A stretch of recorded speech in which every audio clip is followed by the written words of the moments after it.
Mes chers amis, commençons donc l'examen de cette question. Un certain 6 juin 2012, on lisait ceci d'une dépêche publiée sur BBC News Afrique. Le 6 juin 2012, on lisait ceci dans BBC News Afrique. Un ex-ministre de Gbagbo arrêté au Togo. L'ancien ministre ivoirien de la Défense, Moïse Lidakwasi, a été arrêté mercredi matin à 10 h chez lui à Lomé, où il vit depuis la chute du régime Gbagbo. Les autorités togolaises ne se sont pas encore exprimées sur les motifs de son arrestation. Selon un de nos correspondants, l'ancien ministre est entendu à la gendarmerie. Le président ivoirien Alassane Ouattara est arrivé mercredi dans la capitale togolaise pour une réunion de l'Union économique et monétaire ouest-africaine. On ignore si Moïse Lidakwasi faisait l'objet d'un mandat d'arrêt, comme c'est le cas pour certains anciens dirigeants du régime Gbagbo. Voici ce qu'on lisait le 6 juin 2012 sur la Terre des Hommes. Ce jour-là, Alassane Dramane Ouattara obtenait des autorités de la République togolaise que l'ancien ministre, le professeur Lidakwasi, ancien ministre du régime du président Laurent Gbagbo, soit arrêté, puis par la suite extradé Manu Militari au Togo. Pardon, extradé Manu Militari du Togo vers la Côte d'Ivoire. Lorsque cela se passait, eh bien, en juin 2012, Alassane Dramane Ouattara était particulièrement content du Togo, d'autant plus qu'il était venu, la veille, demander la tête de Lidakwasi et que les autorités togolaises avaient cru bon de satisfaire sa demande. Par la suite, Lidakwasi devait être jugé et accusé, donc, dans le cadre de ce jugement, de tentative de coup d'État, de tentative de déstabilisation des institutions ivoiriennes. Et dans ces conditions, il écopait d'une peine d'emprisonnement. Nous sommes aujourd'hui, mercredi, le 21 janvier 2026. Nous sommes, eh bien, pratiquement 14 ans plus tard. 14 ans plus tard, un ancien officier de l'armée burkinabé, ancien président de la transition du Burkina Faso, Paul-Henri Sandaogo Damiba, est arrêté le 16 janvier et il est extradé vers le Burkina Faso le 17 janvier 2026 à la suite d'accusations de tentatives de déstabilisation, d'accusations de détournement massif de deniers publics. Il est donc extradé vers son pays natal, le Burkina Faso. Et là, à Abidjan, au palais présidentiel, à la résidence de la Riviera, à la résidence d'Assini, Alassane Dramane Ouattara ne décolère plus. Le journal d'investigation en ligne Africa Intelligence fait état de transes de colère du satrape reptilien venu de Sendou pour troubler la paix des Ivoiriens et ayant renié notre belle terre burkinabé de Sendou dans l'espoir de troubler toute l'Afrique. Le même Alassane Dramane Ouattara, qui était très content du Togo en 2012, quand on lui livrait le ministre professeur Lidakwasi Moïse, est le même Alassane Dramane Ouattara qui menace de s'étrangler, menace de s'étouffer de rage. Alassane Dramane Ouattara qui pète câble sur câble et qui augmente ses doses de barbiturique pour pouvoir supporter sa nervosité incommensurable. C'est le même individu qui, cette fois-ci, est passé de Charib dans Silla et jure ses grands dieux que le Togo va le lui payer très cher et que le président du Conseil togolais, chef de l'État du Togo, Faure Gnassingbé, ne perd rien pour attendre. La question qu'on peut se poser devant cette excitation d'Alassane Dramane Ouattara et de toute la Ouattari, de toute la satrapie reptilienne qui tient actuellement en otage le peuple ivoirien, qu'est-ce qui peut expliquer cette agitation, cette surexcitation, cette nervosité? Pourquoi se sentent-ils mal alors même que c'est Damiba, un Burkinabé, qui a été, à la demande des autorités burkinabées, arrêté, jugé et extradé. Qu'est-ce que Abidjan vient chercher dans les bisbilles ou les négociations politiques togolo-burkinabé ou burkinabéo-togolaise? On pourrait répondre de façon péremptoire et précipitée.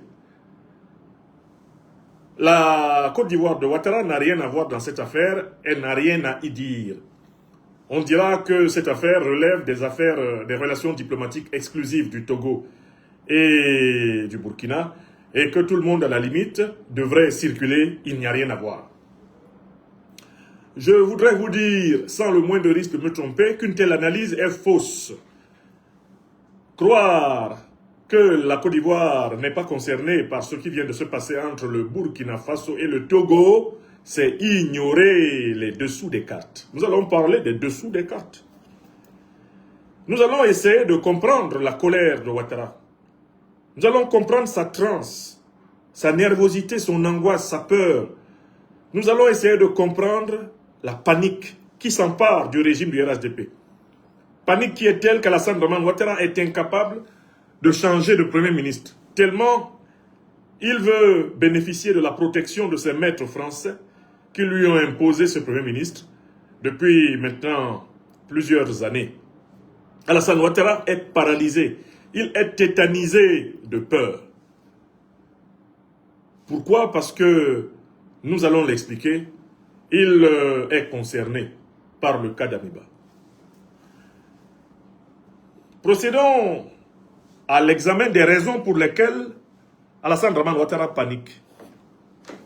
La première raison pour laquelle Alassane Dramane Ouattara panique, c'est que de tous les dirigeants de la CEDEAO, il est celui qui a toujours été à l'avant-garde de la plupart des... Il est celui qui a toujours été à l'avant-garde de la plupart des déstabilisations sur le continent africain. Alassane Dramane Ouattara, pour ceux qui ont une certaine mémoire, on se souviendra qu'il a commencé ses coups d'État en Afrique de l'Ouest au minimum à partir de 1993. Nommé en 1989-90 Premier ministre du président Houphouët-Boigny, Alassane Ouattara n'a de cesse de se battre pour lui succéder, y compris par la violation de la constitution ivoirienne d'alors, dont l'article 11 prévoyait ni plus ni moins que ceci. L'article 11 prévoyait que le décès ou la vacance du pouvoir du président de la République ayant lieu, c'est le président de l'Assemblée nationale qui lui succède statutairement et constitutionnellement. En 1993, au mois de décembre, quand le président Félix Houphouët-Boigny décède, c'est le président Aimé-Henri Konan Bédié qui est alors président de l'Assemblée nationale. Il va de soi que c'est à lui qu'il appartient de gérer l'intérim de la présidence de la République ivoirienne avant les élections suivantes. Mais Alassane Dramane Ouattara, Premier ministre parachuté par les charmes de la belle Jézabel Dominique auprès du président Félix Houphouët-Boigny, n'entend pas la chose de cette oreille. Alassane Dramane Ouattara va rencontrer personnellement deux figures majeures du régime du président Houphouët-Boigny, à savoir le chef d'état-major des armées ivoiriennes d'alors, le général Robert Gueye. Il lui demande à Robert Gueye de mettre l'armée ivoirienne à sa disposition, lui, Alassane Dramane Ouattara.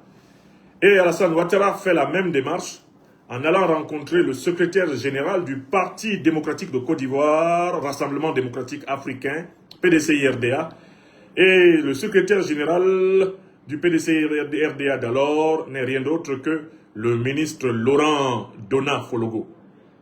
Le général Robert Gueye avant sa mort et le ministre Laurent Dona Fologo avant la sienne ont ouvertement et publiquement témoigné qu'Alassane Dramane Ouattara leur avait demandé de violer la Constitution pour mettre le pouvoir à sa disposition.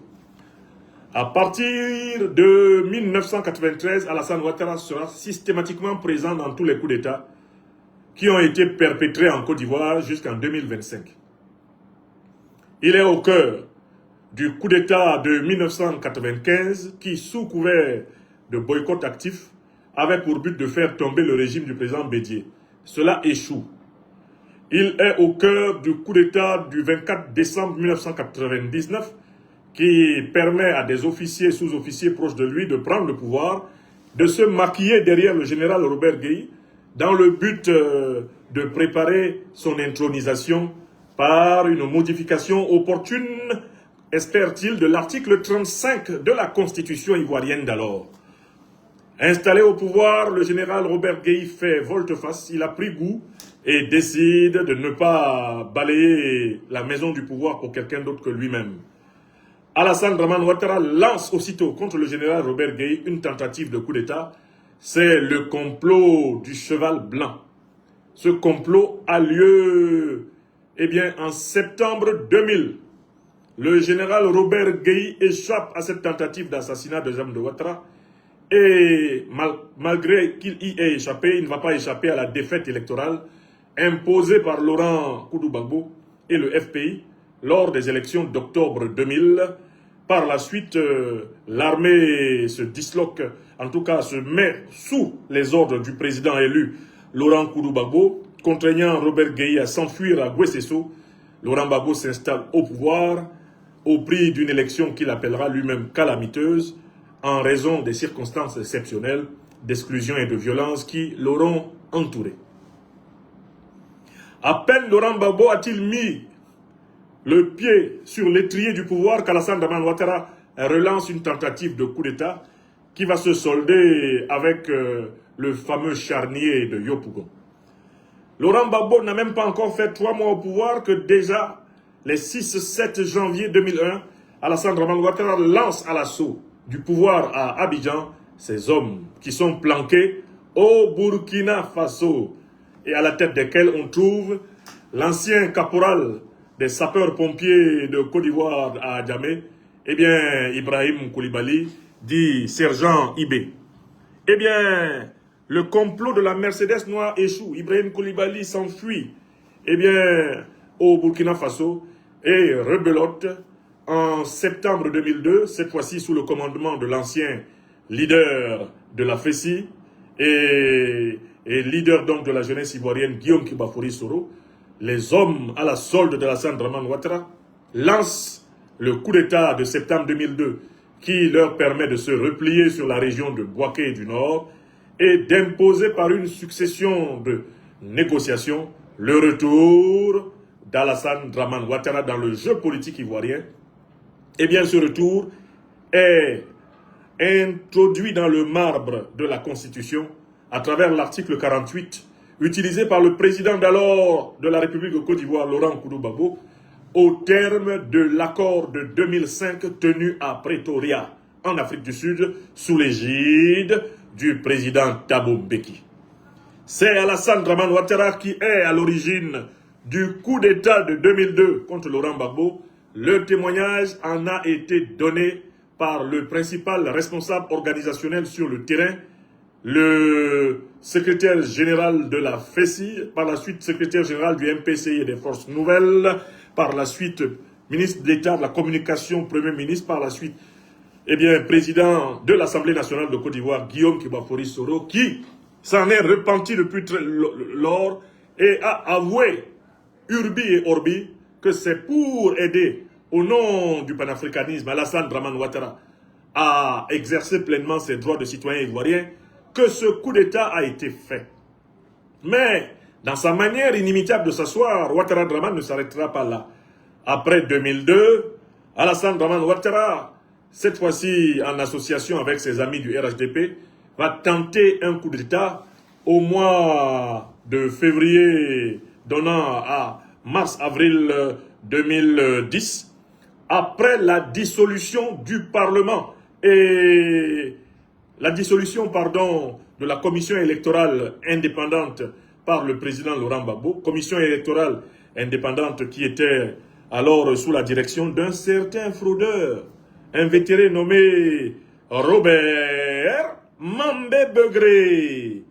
Lorsque le président Laurent Gbagbo dissout cette commission électorale dans laquelle il voit une immense fraude en préparation, eh bien, les partis d'alors du RHDP appellent les forces nouvelles du président Guillaume Kibafori Soro à renverser Urbi et Orbi le pouvoir du président Laurent Gbagbo. Je vous donne là des éléments archivistiques incontestables. Allez lire l'histoire. Après la double dissolution de la CEI et je pense et du gouvernement en février, mars, avril 2010. Alassane Dramane Ouattara est à l'avant-garde pour demander à Guillaume Soro de reprendre les armes et de l'installer au pouvoir. Guillaume Kibafori Soro refuse et exige qu'il y ait d'abord des élections et que ce soit le vainqueur aux élections qui exerce le pouvoir. Le conflit couve.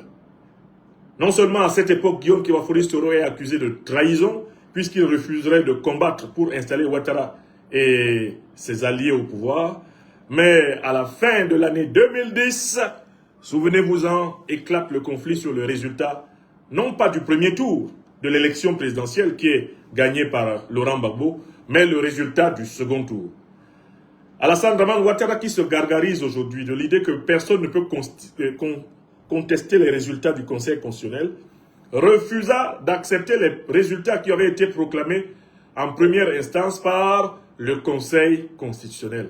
Résultats qui le donnaient battu et qui donnaient le président Laurent Gbagbo vainqueur. Alassane Ouattara alors remobilise ses alliés politiques du PDCI-RDA, ses alliés politiques des forces nouvelles.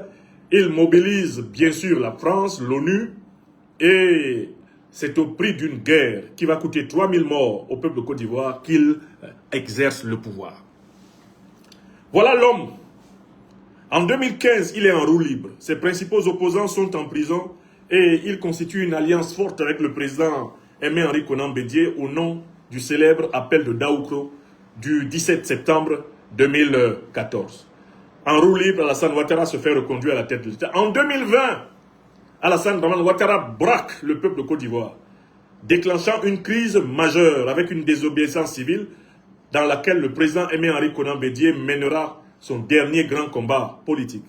Mais c'est au prix de coups d'État successifs qu'Alassane Dramane Ouattara gouverne la Côte d'Ivoire. Car en 2025, c'est encore un coup d'État qu'il a perpétré. Excluant les principaux candidats de l'opposition de la compétition, il prétend avoir battu Mme Simone Gbagbo, battu M. Awadon Melo, il prétend avoir battu Mme Henriette Lagou, il prétend avoir battu M. Jean-Louis Billon, 4 individus politiquement insignifiants dans l'espace ivoirien. En réalité, à vaincre sans péril, comme dit le dicton français, on finit par triompher sans gloire. Alassane Dramane Ouattara est un putschiste ontologique. Mais là, vous n'êtes au courant que de ce qu'il a fait en Côte d'Ivoire. Et encore, c'est un tout petit résumé de son œuvre qui a coûté des trentaines, des dizaines de milliers de vies aux Ivoiriens. D'accord? Mais Alassane Ouattara est à la manœuvre de la plupart des coups d'État qui ont été fomentés dans la sous-région. Au Burkina Faso, il a été dénoncé en ce sens. En 2015, lorsque le général Diendéré, qui a tenté un coup d'État contre la transition, dirigé par Michel Kafando et par Yacouba Isaac Zida, lorsque le général Diendéré se fait arrêter par ceux qui étaient ses prisonniers et qu'il est conduit au tribunal, le général Diendéré témoigne publiquement à Ouagadougou. Et il dit, dans le coup d'État que j'ai fait contre Michel Kafando et Yacouba Isaac Zida, j'ai été aidé et soutenu financièrement et militairement par le président Alassane Dramane Ouattara. Alassane Dramane Ouattara m'a aidé en me donnant de l'argent, des dizaines de millions de francs CFA. Alassane Dramane Ouattara, dit le général Gilbert Diendéré, m'a aidé en m'envoyant des munitions et des armes. Et tout cela, je l'ai reçu à travers l'aide de camp particulier, le chef d'état-major particulier du président de la République de Côte d'Ivoire, Alassane Dramane Ouattara, qui s'appelait alors, encore un autre nom que vous devez connaître, il s'appelait le général Diomandé Vagondo. Diomandé Vagondo, actuel, chef, ministre de la sécurité de l'armée ivoirienne. C'est ce monsieur-là qu'Alassane Ouattara a chargé de donner des armes à Diendéré, de lui donner de l'argent pour faire le coup d'État au Burkina. On retrouve Alassane Dramane Ouattara dans une tentative de coup d'État au Gabon, à travers son conseiller, Mamadi Diané, d'origine guinéenne. Il est impliqué dans une tentative de coup d'État au Gabon. On retrouve Alassane Dramane Ouattara à l'intérieur de la CEDEAO, à la tête d'une tentative de renversement des institutions du Niger au profit du néocolonialisme français, au profit de l'impérialisme occidental. Lorsque la révolution du CNSP fait tomber Mohamed Bazoum, le junteur de Niamey, qui a fait boum, Alassane Dramane Ouattara est aux avant-gardes et annonce qu'il va monter un bataillon de plus de 1100 hommes pour aller attaquer le Niger, tuer Tiani et réinstaller Bazoum au pouvoir. Ouattara Dramane, c'est le champion africain des déstabilisations sous-régionales. C'est-à-dire que Alassane Dramane Ouattara peut être dans un classement, dans une comparaison avec les Paul Kagame, les Yoweri Museveni, les gens des Grands Lacs là, ceux qui sont en train de tripatouiller le Congo. Même eux, ce sont des enfants de cœur à côté d'Alassane Dramane Ouattara. Ouattara est un déstabilisateur professionnel. Donc la première raison pour laquelle Alassane Dramane Ouattara tremble, c'est qu'en fait, il est connu comme étant le cheveu qui ne manque jamais dans la sauce, dans la soupe. Il est connu comme le plus grand déstabilisateur de la sous-région. Et il le fait toujours sur instruction de ses maîtres, les néocolonialistes français, dont il est un valet absolu, un esclave. Puisqu'il se gargarise d'être un gouverneur de la Banque de France, dans laquelle, de toutes les façons, il n'a jamais exercé une seule fonction de souveraineté. La Banque de France, comme on l'entend très bien, étant la banque de la République française, pas la Banque des Africains. Donc Alassane Dramane Ouattara, quand il apprend que Damiba a été arrêté, craint qu'une nouvelle page de son histoire de putschiste, néocolonialiste invétéré, soit rédigée. Ça, c'est la première raison. Mais il y a une deuxième raison pour laquelle il panique, c'est que les éléments qui sont à la disposition de la justice burkinabé et qui ont été mis à la disposition de la justice togolaise indiquent que les principales sources de financement et les fournitures d'armes qui devaient être utilisées pour assassiner le président du Faso, Ibrahim Traoré, et restaurer un régime néocolonial à Ouagadougou, tout cela a été préparé et financé, et tout cela a été projeté sur le sol burkinabé à partir de la Côte d'Ivoire de Ouattara. Pourquoi Alassane Dramane Ouattara panique-t-il? Parce qu'il craint un nouveau grand déballage de sa vilainie, de sa méchanceté, de sa perfidie, de sa perversité à Ouagadougou. Voilà la deuxième raison. Alassane Ouattara est impliqué dans toutes les tentatives de coup d'État de Paul-Henri Sandaogo Damiba jusqu'au cou, que dis-je, jusqu'au sommet de sa calvitie. Ouattara est trempé dedans des pieds à la tête. Et comme on le dit dans la belle formule de la langue populaire de l'argot ivoirien, Alassane Dramane Ouattara est dans pain. Pain brou. Il est dans pain. Donc la deuxième raison, c'est que la Côte d'Ivoire est l'État qui a joué le rôle majeur de base arrière active de la déstabilisation qui a valu à Damiba son arrestation. Mais maintenant, on va à une troisième raison pour laquelle Ouattara panique. Il panique parce que Paul-Henri Sandaogo Damiba, maintenant aux arrêts et qui va donc être soumis à la procédure judiciaire dans son pays natal, le Burkina Faso, Paul-Henri Sandaogo Damiba pourrait décider de parler. Les faits ont déjà parlé. Les preuves qui ont conduit à son arrestation ont déjà parlé. Mais Paul-Henri Sandaogo Damiba pourrait décider de parler encore plus. Pourquoi? Il peut décider de parler encore plus, premièrement parce qu'il estime qu'il n'a pas bénéficié d'une solidarité suffisante de ses envoyeurs, à savoir Alassane Dramane Ouattara et les néocolonialistes français. Il peut estimer que le pressing qui devait être fait sur le président Faure Gnassingbé, sur le gouvernement togolais, n'a pas été suffisant pour contraindre le gouvernement togolais de ne pas le livrer. Il peut estimer que ses maîtres, les néocolonialistes français, et leurs sous-fifres, eh bien, de la CEDEAO ont été ingrats envers lui. Parce qu'après tout, Paul-Henri Sandaogo Damiba est un soldat du néocolonialisme français et de l'impérialisme occidental. C'est un valet à la Ouattara, eh bien, des intérêts étrangers et contraires à l'Afrique. Il peut estimer que son propre camp l'a lâché. Et comme son propre camp l'a lâché, Paul-Henri Sandaogo Damiba peut décider de se libérer. Il peut décider de laisser parler son cœur. Oh, s'il laisse parler son cœur, que de vérité.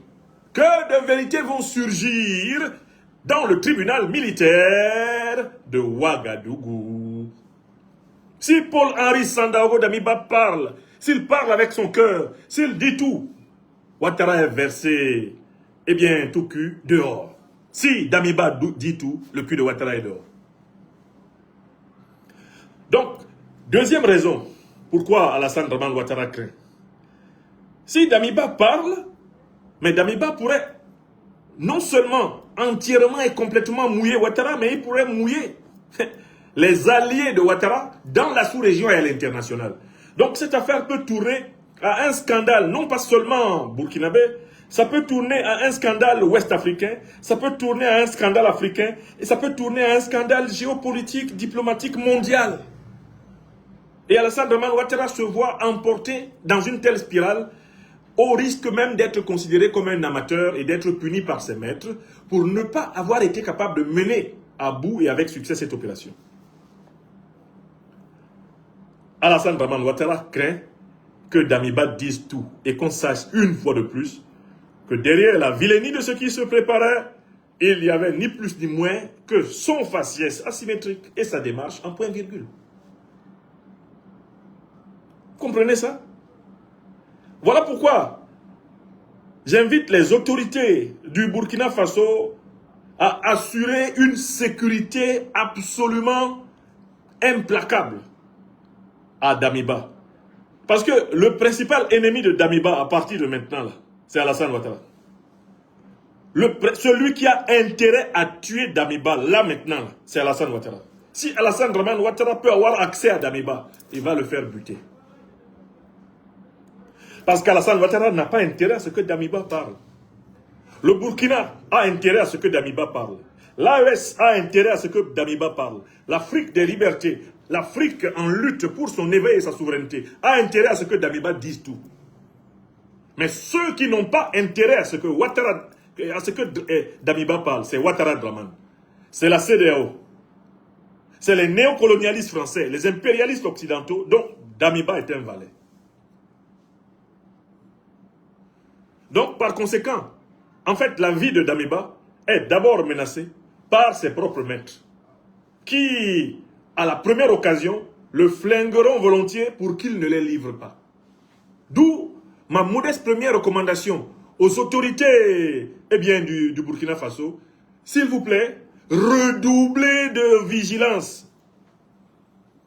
Alors même que les gens peuvent penser que c'est vous qui pourriez être très en colère contre Damiba et vous venger contre lui, vous êtes désormais en fait les garants de sa vie. Parce que sa vie là, elle est la cible numéro 1 de Ouattara. Ouattara veut effacer les traces. Ouattara veut que Damiba ne parle pas.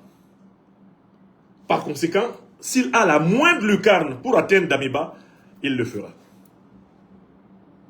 Est-ce que vous comprenez? Alors, deuxième chose qui est très intéressante, moi j'ai lu le communiqué togolais. Le communiqué togolais est plein d'informations qu'il faut prendre en compte. Des informations sur, en quelque sorte, les conditions de l'extradition de Damiba. Elles sont dans ce communiqué et j'espère que vous avez vu ces conditions-là, ces informations. Je regarde le communiqué, je reprends le communiqué sous mes yeux pour vous donner les conditions. Si vous lisez le communiqué du gouvernement togolais, le gouvernement togolais dit que les chefs d'accusation retenus contre Damiba sont détournement criminel de deniers publics, enrichissement illicite criminel, corruption, incitation à la commission de délits et crimes, recel aggravé et blanchiment de capitaux. Voilà ce pourquoi il est poursuivi. Alors, les autorités compétentes togolaises, après examen de la régularité, etc., de la requête susdite, y ont donné telle suite que de droit. D'abord, au niveau des chefs d'accusation, Si vous regardez bien les chefs d'accusation, détournement criminel de deniers publics, enrichissement illicite criminel, corruption, incitation à la commission de délits et crimes, recel aggravé et blanchiment de capitaux. D'accord? Vous allez remarquer qu'il y a un élément d'accusation qui manque. Quel est l'élément d'accusation qui manque? Et que pourtant tout le monde peut formuler facilement. Tentative de déstabilisation des institutions du Burkina Faso. Ce n'est pas dit quelque part. Hein. Parmi les chefs d'accusation qui sont retenus contre Damiba, il n'y a pas le chef d'accusation de tentative de coup d'État. En tout cas, ce chef d'accusation n'est pas explicitement indiqué. Est-ce que vous avez réfléchi à la raison pour laquelle le Burkina Faso n'a pas indiqué ce chef d'accusation? Cette raison nous est donnée par les autorités togolaises dans le même communiqué. Voici ce qui est dit. Lisons l'avant-dernier paragraphe du communiqué. Alors, il est dit que la chambre d'instruction de la cour d'appel de Lomé a ensuite été saisie du dossier. À l'issue de son audience publique tenue le 16 janvier 2026, cette juridiction a donné un avis favorable à la requête ainsi introduite sur le fondement de l'offre de réciprocité des autorités burkinabées. Vous avez entendu ce que ça veut dire, offre de réciprocité des autorités burkinabées? C'est-à-dire que les autorités burkinabées, si jamais il y a quelqu'un qui, à partir du Burkina Faso, veut mener une activité de déstabilisation, une activité en tout cas, une activité illicite de la même nature, c'est-à-dire si à partir du Burkina Faso, quelqu'un, un Togolais est coupable de détournement criminel de deniers publics, d'enrichissement illicite criminel, de corruption, d'incitation à la commission de délits et de crimes, de recel aggravé et de blanchiment de capitaux, s'il y a un Togolais qui vit au Burkina et qui a fait ça au Togo, eh bien, le Togo a obtenu la garantie du Burkina que ce Togolais-là sera extradé. Hein? C'est le principe de réciprocité. On continue. Des instruments internationaux auxquels le Togo est parti. C'est-à-dire que le Togo dit que lui, il respecte tous les textes internationaux régissant l'extradition des personnes étrangères auxquels il a librement adhéré. Et des garanties offertes par ces autorités. Les autorités burkinabées ont offert des garanties. Avant que l'extradition de Damiba soit faite, les autorités burkinabées ont offert des garanties aux autorités togolaises. Quelles sont ces garanties? À savoir le respect de l'intégrité physique et la dignité de M. Damiba. Le respect de l'intégrité physique et la dignité. C'est-à-dire, par exemple, qu'on ne va pas le brutaliser. On ne va pas chercher à l'humilier physiquement. On ne va pas lui donner de fessées. Hein? On ne va pas lui faire des choses comme cela. D'accord? Ensuite, de ses droits au cours de la procédure. C'est-à-dire que M. Damiba va bénéficier d'un avocat. On continue, par exemple, notamment celui d'un procès équitable. M. Damiba sera jugé. On ne va pas le condamner sur des bases émotionnelles ou personnelles, mais sur les bases de la loi et de la procédure. Et l'absence de la peine de mort. C'est-à-dire que les autorités burkinabées ont garanti aux autorités togolaises que bien que la peine de mort ait été rétablie officiellement au Burkina Faso, elle ne sera pas appliquée à M. Damiba. Alors pourquoi l'absence de peine de mort? Cela vous permet de comprendre pourquoi on n'a pas parlé pour le moment de coup d'État. Puisque de toutes les façons, Damiba, il n'y a aucun doute, il était dans une tentative de coup d'État, pour ne pas être obligé de lui appliquer la peine de mort, au nom de l'humanisme africain, les autorités burkinabées n'ont pas mentionné la tentative de coup d'État, parce que dans le droit burkinabé actuel, les tentatives de coup d'État, là, elles conduisent à la peine de mort. Hein. Les tentatives de coup d'État conduisent à la peine de mort, puisque le Burkina est dans une révolution au service de ses masses populaires. Le Burkina n'est plus dans des coups d'État au service des intérêts français, des intérêts européens, des intérêts impérialistes. Donc, il n'y a pas de raison qu'on veuille renverser un régime qui rejoint les aspirations du peuple. Par conséquent, aujourd'hui, il faut savoir que les tentatives de coup d'État relèvent du domaine de la peine de mort. Hein. Ce sont des infractions susceptibles de la peine de mort.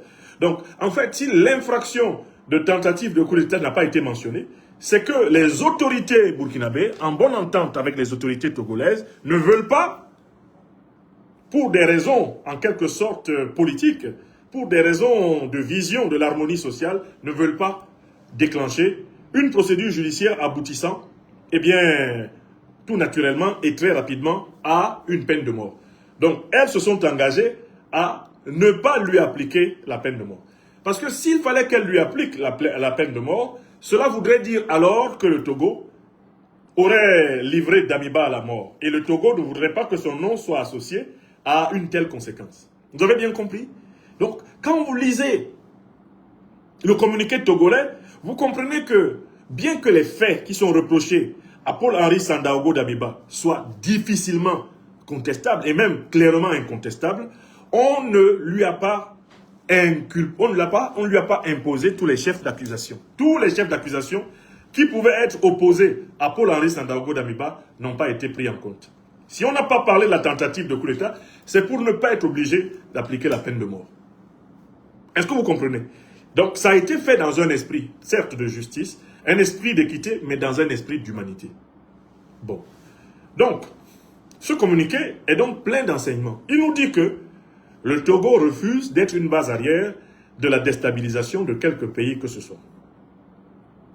En 2012, en raison des accusations plus ou moins vérifiées que M. le professeur Lida Kwasi envisageait un coup d'État contre le régime illégitime et criminel de Ouattara Draman, eh bien celui-ci obtint du Togo l'extradition. En 2026, sur la base des preuves que le régime burkinabé a données, des activités hostiles, eh bien, de M. Paul-Henri Sandaogo Damiba, le Togo, comme il l'a fait pour la Côte d'Ivoire en 2012, le Togo respecte l'intégrité de ses États homologues. Donc le Togo met à la disposition du Burkina Faso M. Paul-Henri Sandaogo Damiba. Voilà l'esprit dans lequel il faut le comprendre. Là où il va là, il va simplement donc subir la rigueur de la loi de son pays, mais a priori, il est à l'abri de la peine de mort, dans le cadre de l'accord burkinabéo-togolais. Puisqu'il ne s'agit pas d'installer le Burkina Faso dans une logique de règlement de compte, mais il s'agit de le sécuriser. Maintenant, on peut approfondir, toujours pour comprendre pourquoi Alassane Dramane Ouattara panique. À partir du moment où Damiba sait qu'on ne va pas le tuer, mais il a intérêt, en contrepartie, à dire la vérité. Il est au moins, au minimum, exposé à la prison. Il est exposé à la prison à perpétuité. Il est exposé à la prison à perpétuité. Mais il est à l'abri de la peine de mort. Alors, quand vous savez que vous êtes à l'abri de la peine de mort, mais que vous risquez la prison à perpétuité, mais vous avez intérêt à parler. Surtout, quand vous savez que vous avez tort, que ce que vous avez fait est contre les intérêts de votre peuple. Damiba ne peut expliquer à personne au Burkina, ni à personne en Afrique, que les intérêts du peuple burkinabé passent par une association de malfaiteurs avec Ouattara Draman, avec les néocolonialistes français. Personne de sérieux en Afrique n'acceptera le projet de coup d'État que Damiba esquissait et l'association de hauts criminels avec laquelle il le faisait. Personne de sérieux. Donc Damiba qui sait maintenant qu'il risque la prison à perpétuité, Damiba qui sait qu'il a déjà bénéficié d'une certaine forme de clémence, puisque le président Ibrahim Traoré s'est engagé à ne pas laisser actionner contre lui une procédure de peine de mort. Damiba qui sait que le Togo même lui a sauvé les fesses en obtenant des garanties avant de le livrer. Qu'est-ce que Damiba peut faire pour améliorer son sort? Il ne peut qu'entrer dans une logique de repentance, dans une logique de sincérité, dans une logique de déballage.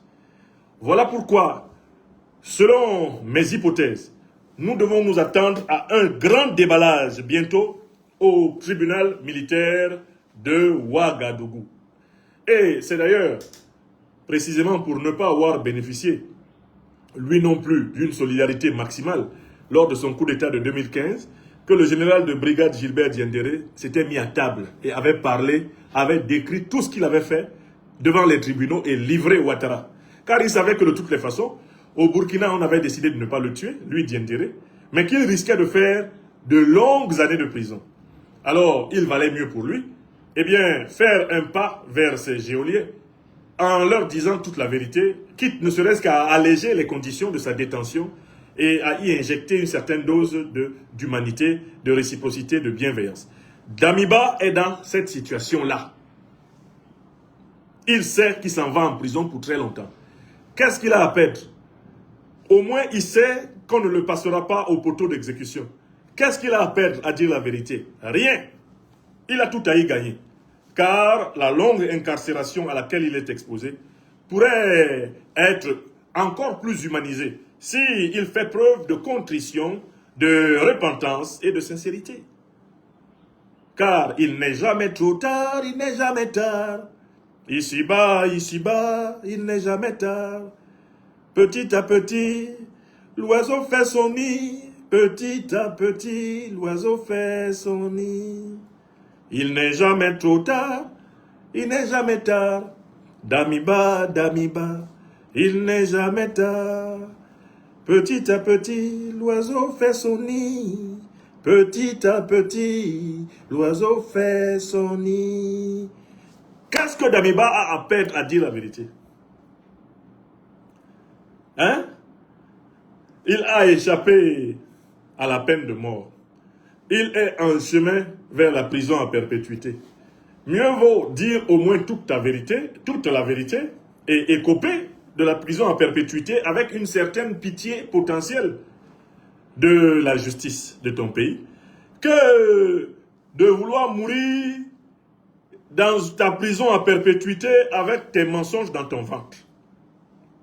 Voilà les raisons pour lesquelles je vous dis que le plus grand ennemi de Paul-Henri Sandaogo Damiba, depuis que Damiba a été arrêté, c'est Ouattara.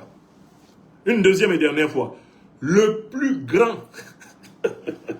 ennemi de Paul-Henri Sandaogo Damiba, depuis que Damiba a été arrêté, c'est Ouattara.